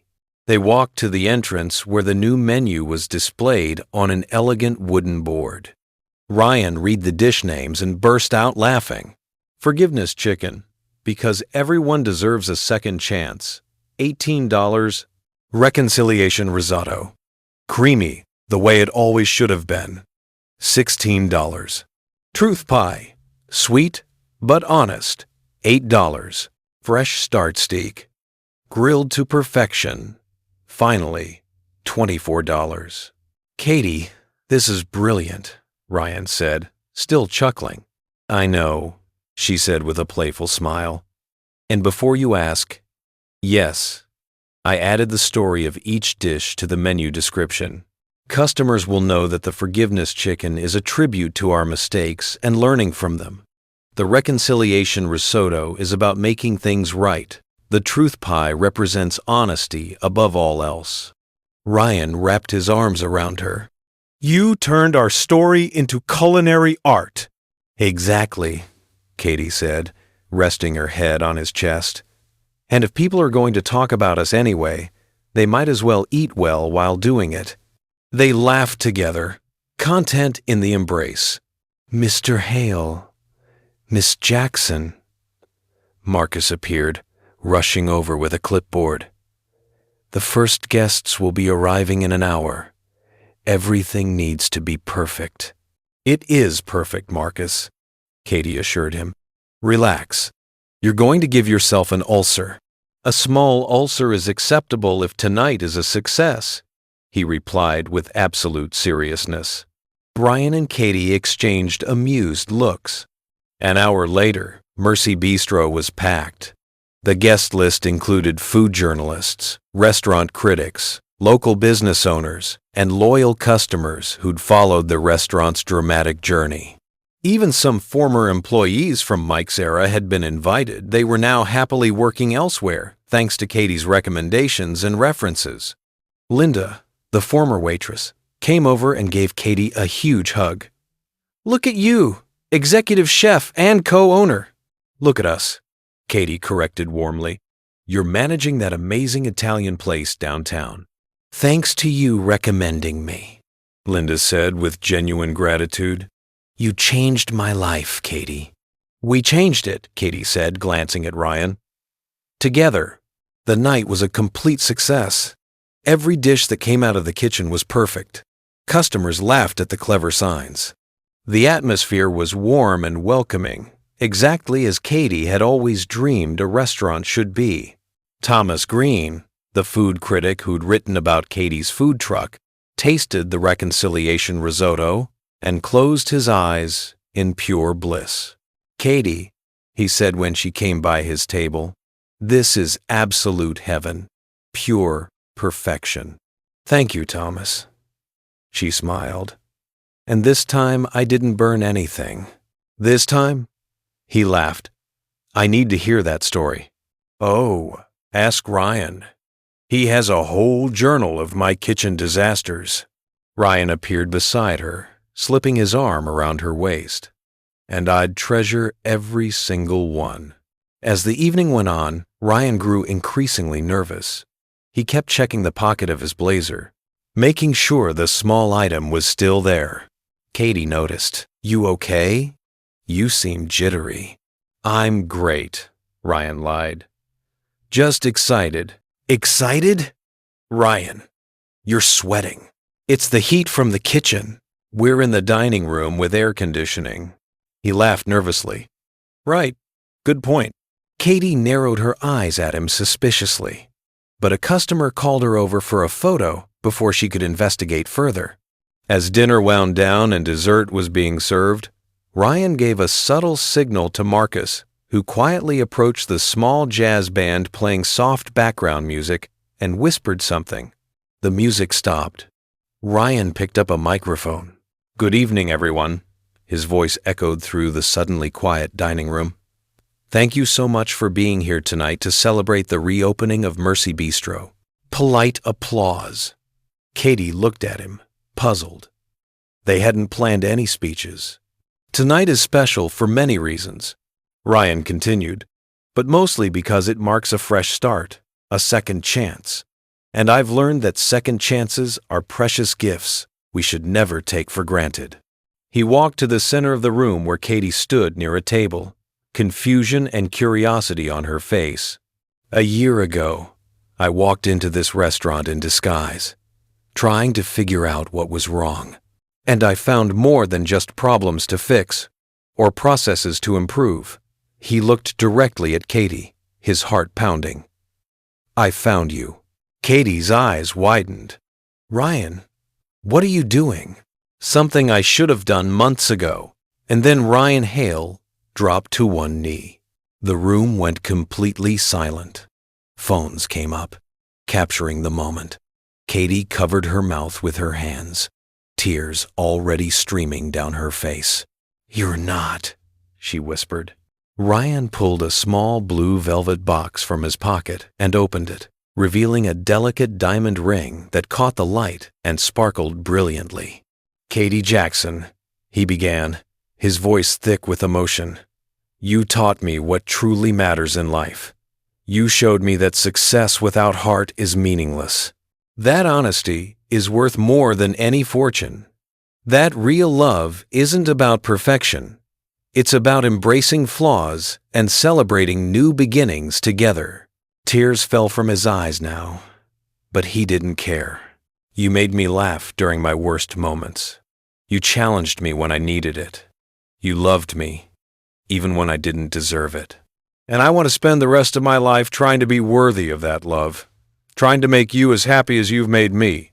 He took a shaky breath. "Katie Jackson, will you marry me? No disguises, no lies, no pretending. Just the two of us, exactly as we are, building a life together." The entire room held its breath.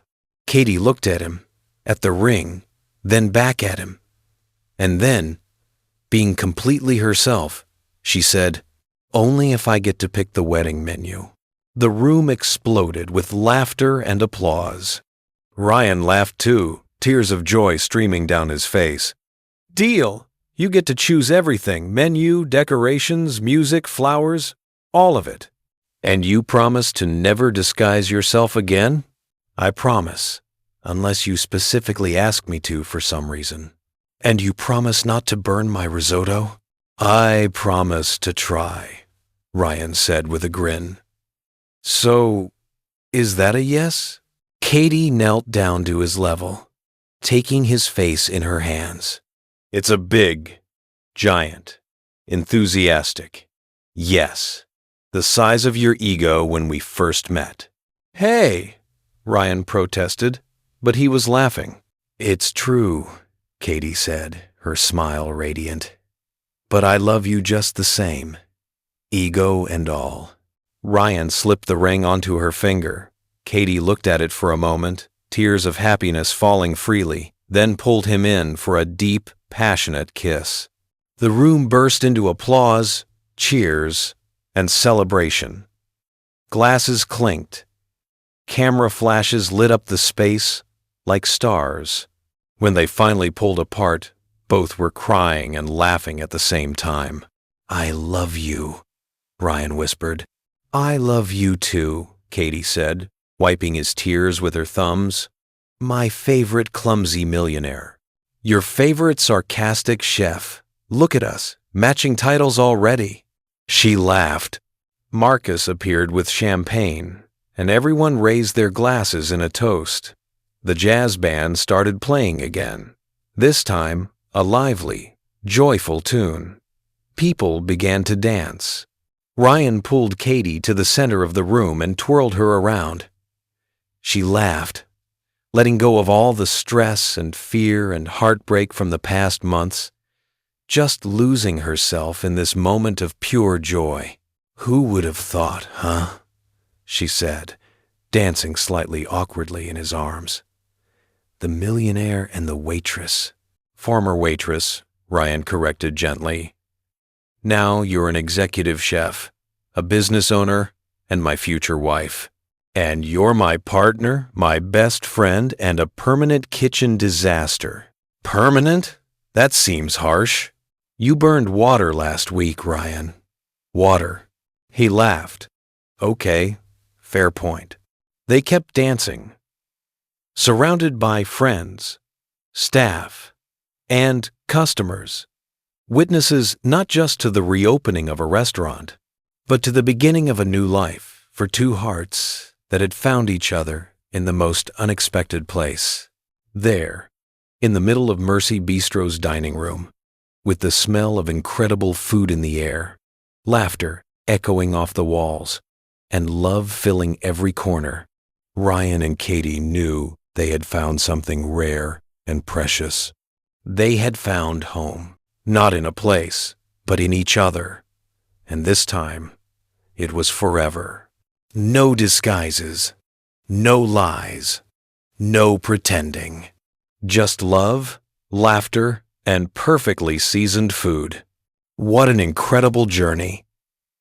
From deception to heartbreak to true love and second chances, Ryan and Katie's story shows us that honesty, courage, and real connection are what truly matter in life. So what did you think? Rate this story from 0 to 10 inches. The comments below, we really want to know your honest opinion. Tell us what city you're watching from and what time it is there. We love connecting with viewers from all around the world.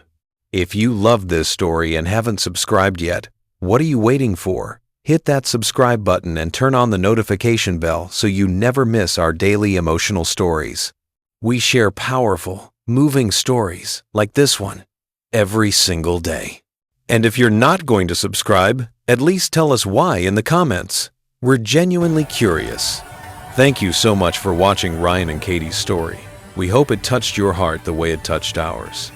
Check out our next amazing story right here on the screen. You won't want to miss it. Until next time, remember, everyone deserves a second chance. Honesty is always worth it, and true love is worth fighting for. See you in the next story.